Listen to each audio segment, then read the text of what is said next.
नमस्कार मित्रांनो, या चॅनलवर तुमचं सर्वांचं स्वागत आहे. कथेला जास्तीत जास्त लाईक करा, शेअर करा आणि चॅनलला सबस्क्राईब करा. चला तर मग कथेला सुरुवात करूया. माझे नाव राहुल, वय वर्ष 23.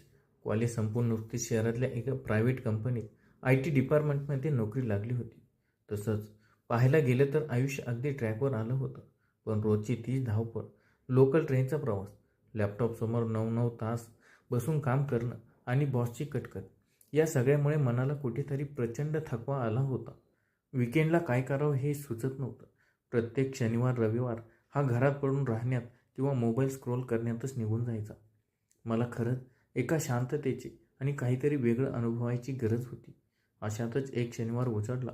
मी सकाळी उशिरा उठलो, चहाचा कप हातात घेतला आणि गॅलरीत येऊन उभा राहिलो. मनात विचार सुरू होते की आजचा दिवसही असाच वाया जाणार. तितक्यात मागून आईचा आवाज आला. राहुल, अरे जरा इकडे ये ना, एक विचारत होते. मी चहाचा घोट घेत हॉलमध्ये गेलो आणि विचारलं, हो आई, बोल ना, काय झालं? आईच्या हातात तिचा मोबाईल होता. ती हसत म्हणाली, अरे आत्ताच तुझ्या मामाचा फोन आला होता. गावावरून शेतात काहीतरी जमिनीचं आणि पैशाचं मोठं काम निघाले. तुला जावं लागणार आहे. त्यामुळे मामा आणि मामी दोघेही 2 दिवसांसाठी बाहेरगावी जात आहेत. आज रात्री ते तिथेच थांबणार आहेत. बरं मग, मी विचारलं. मला अजून समजलं नव्हतं की आई मला हे का सांगते. आईने माझ्याजवळ येत म्हटलं, अरे अडचण अशी झाली आहे की त्यांची मुलगी स्वाती घरी एकटीच आहे. गावची परिस्थिती तुला माहिती आहे. रात्री अपरात्री मुलगी घरात एकटी राहिलेली मामांना योग्य वाटत नाही आहे.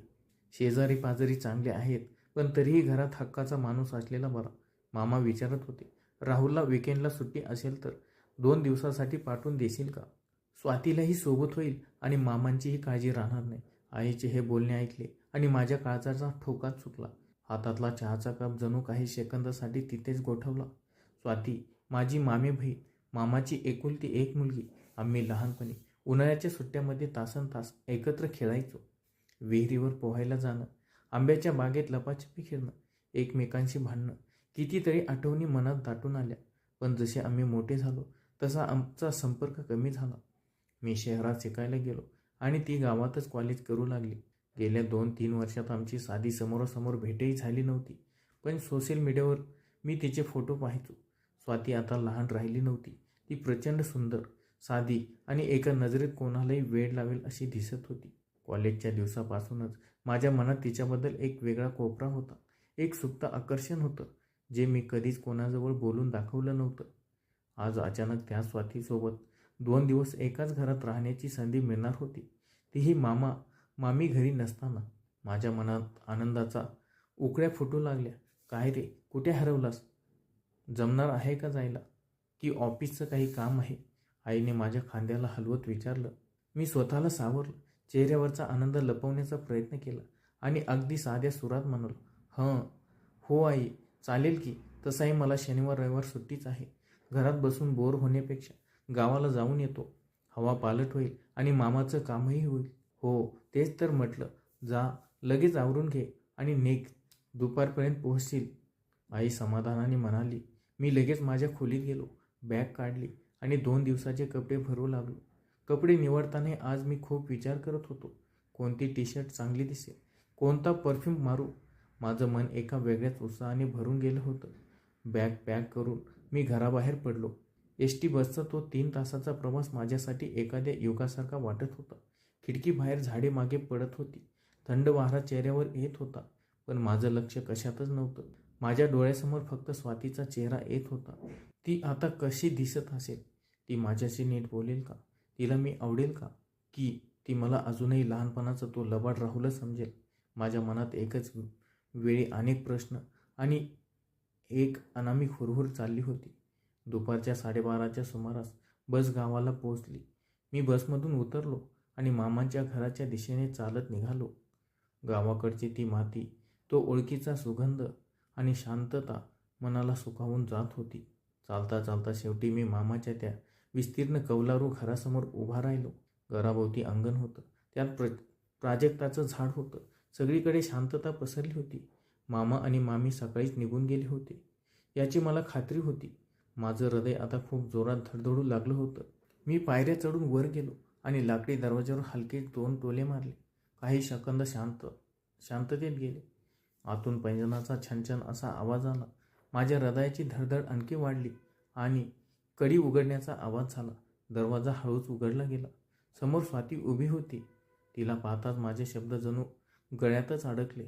पिवळ्या रंगाचा साधा कुर्ता आणि पांढरी लेगिन्स घातलेली स्वाती अत्यंत देखणी दिसत होती.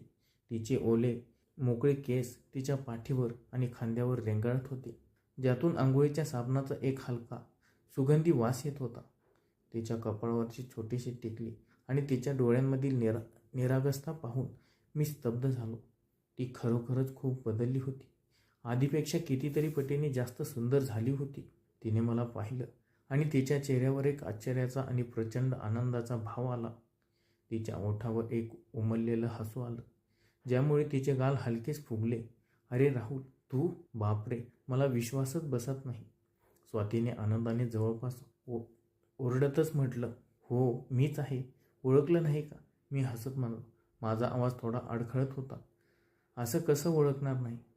पण आई बाबा तर म्हणाले होते की तू खूप बिझी असतोस, कदाचित तुला यायला जमणार नाही.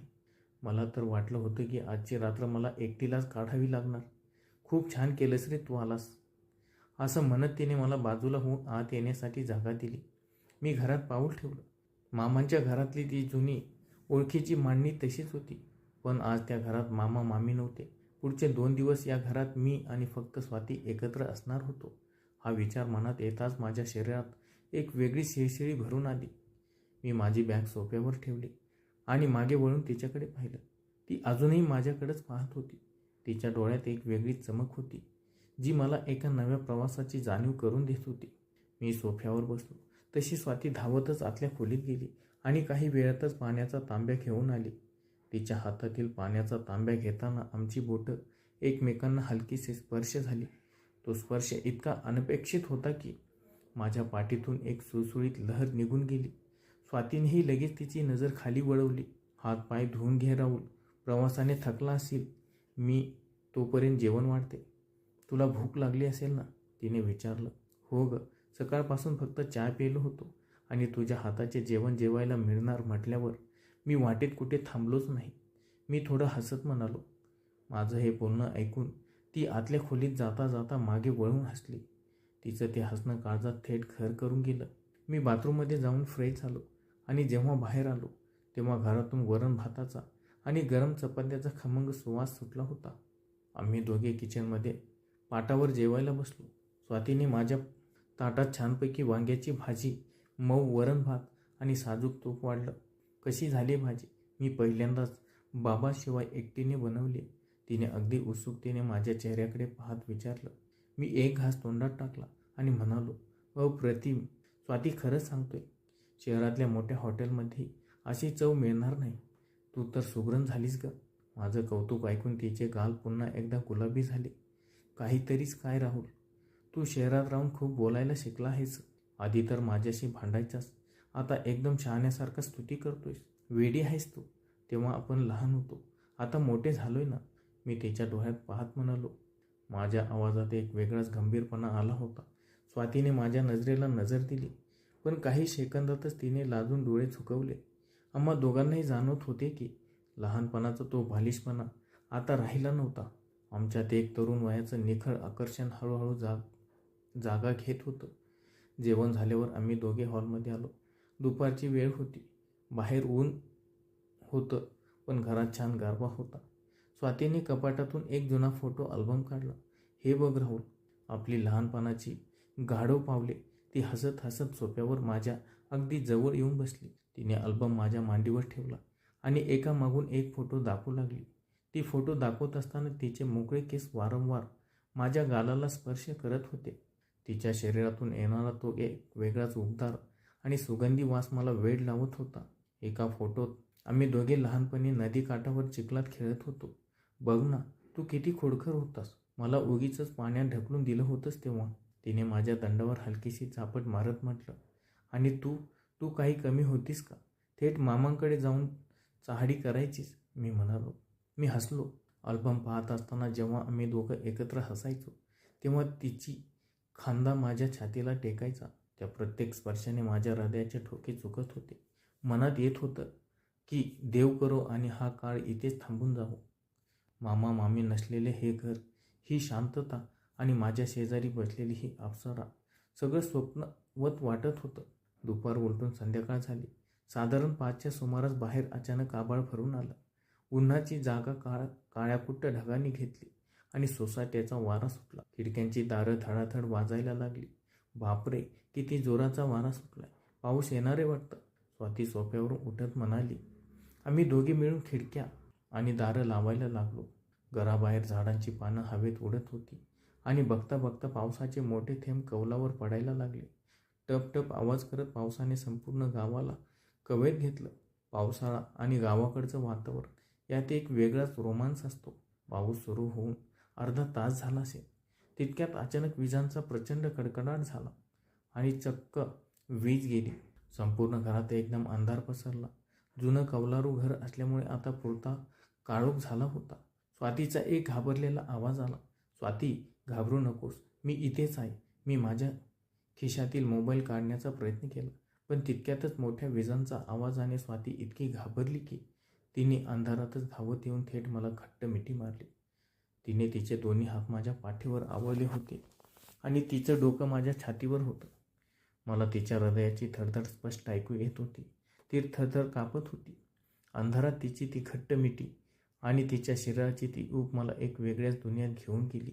मी काही क्षण स्तब्ध झालो, पण नंतर मीही माझे हात हळूच तिच्या पाठीवर ठेवले आणि तिला स्वतःजवळ ओढून घेतलं. खोलीत संपूर्ण अंधार होता. फक्त खिडकीच्या फटीतून विजांचा चमकणारा प्रकाश अधूनमधून आत येत होता. स्वातीने मला इतकं घट्ट पकडलं होतं की मला तिचे श्वास माझ्या छातीवर जाणवत होते. पावसाचा जोर बाहेर वाढत चालला होता आणि कौलावर पडणाऱ्या पावसाचे आवाज घरात प्रतिध्वनित होत होते. स्वाती, घाबरू नकोस, मी आहे ना तुझ्यासोबत. वीज येईल थोड्या वेळात, मी तिचा थरथरणारा खांदा हलकेच थोपटत म्हणालो. माझा आवाजही या वातावरणात थोडा गंभीर झाला होता. राहुल, मला लहानपणापासून विजांच्या आवाजाचा खूप भीती वाटते रे. त्यात आज आई बाबाही घरी नाहीत. तू आला नसतास तर माझं काय झालं असतं. तिने मिठी थोडी सैल केली, पण तिचा हात अजूनही माझ्या शर्टाची कॉलर धरून होता. तिने अंधारात तिचे मोठे डोळे वर करून माझ्याकडे पाहिलं. विजांच्या त्या क्षणिक प्रकाशात तिचे पाणावलेले डोळे आणि तिचे होठ मला स्पष्ट दिसत होते. मी हळूच खिशातून मोबाईल काढला आणि त्याची फ्लॅशलाईट चालू केली. मोबाईलचा तो पांढरा प्रकाश खोलीत पसरला तशी स्वाती थोडीशी लाजून मागे सरकली.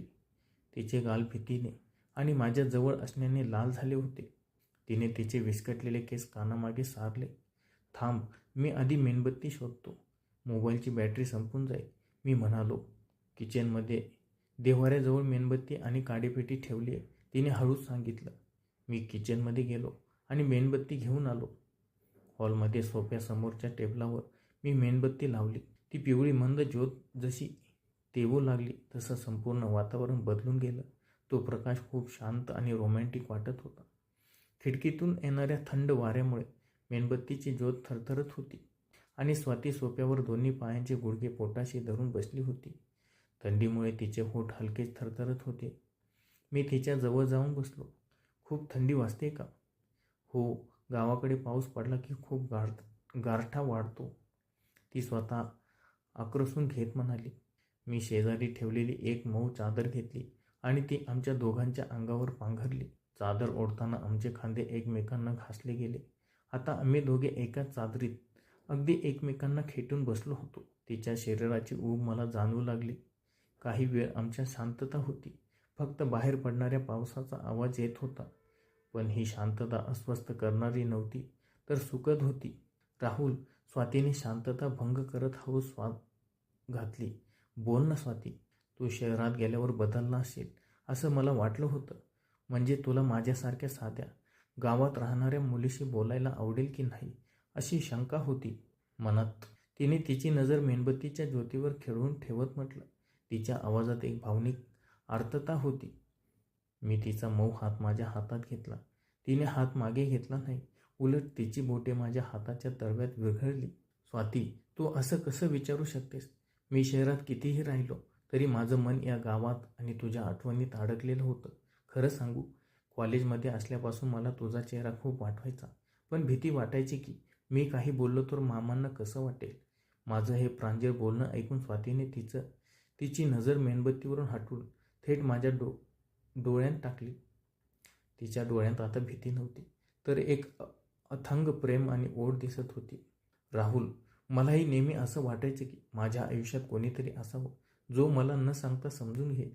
आज बाबा घरात नाहीत, पण तू शेजारी बसलायस ना, तर मला प्रचंड सुरक्षित वाटतंय. असं वाटतं की हा पाऊस कधीच थांबू नये आणि ही रात्र अशीच राहावी. ती अगदी मनापासून बोलत होती. तिच्या भावनाचा बांध आता पूर्णपणे फुटला होता. आमच्यातील अंतर आता पूर्णपणे मिटलं होतं. तिच्या बोलण्यातील निरागसतेने माझ्या मनातील प्रेमाचा पूर आवरता आला नाही. मी हळूच माझा डावा हात तिच्या गालावर ठेवला.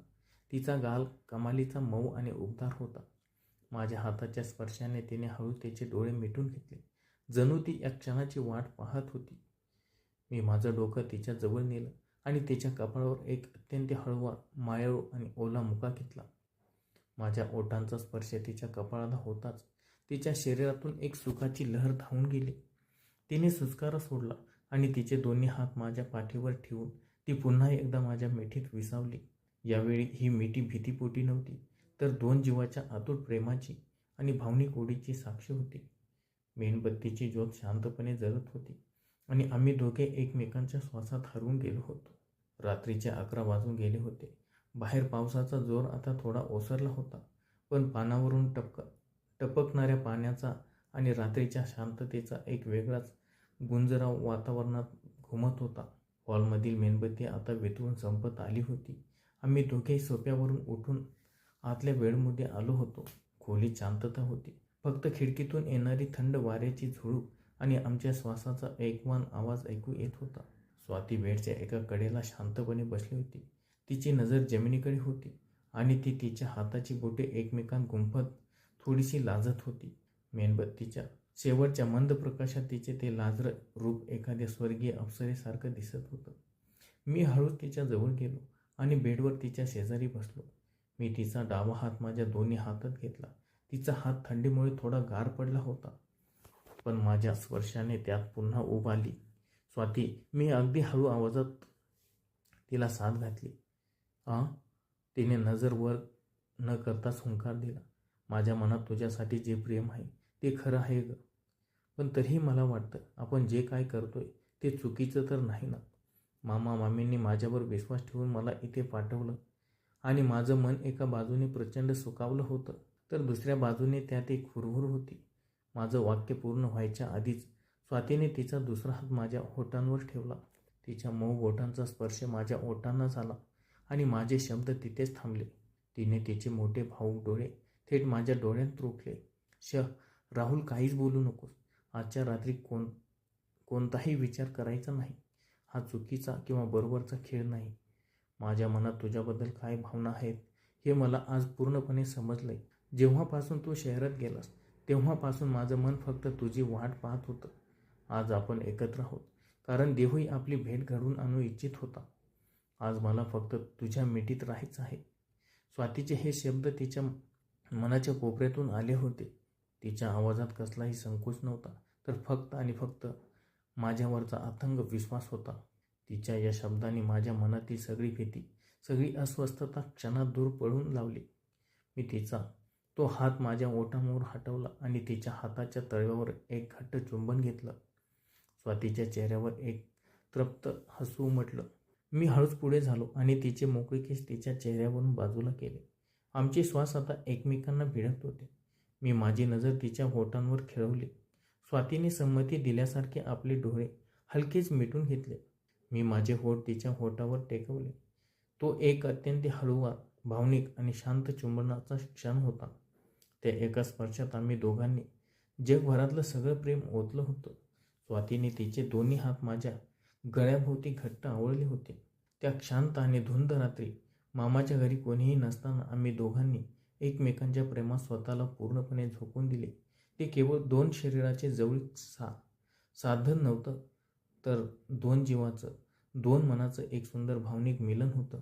तिच्या केसांमधून फिरणारा माझा हात, तिचा तो उबदार श्वास आणि तिच्या हृदयाची धडधड मला एका वेगळ्या सुखाचा, एक परम आनंदाचा भास करून देत होती. मी तिला माझ्या मिठीत इतकं घट्ट पकडलं होतं की आमच्यात हवेलाही जायला जागा नव्हती. त्या रात्री मी तिला जगातलं सगळ्यात मोठं सुख, आदर आणि निखळ प्रेम दिलं. ती रात्र आमच्या आयुष्यातील सर्वात सुंदर, पवित्र आणि अविस्मरणीय रात्र ठरली.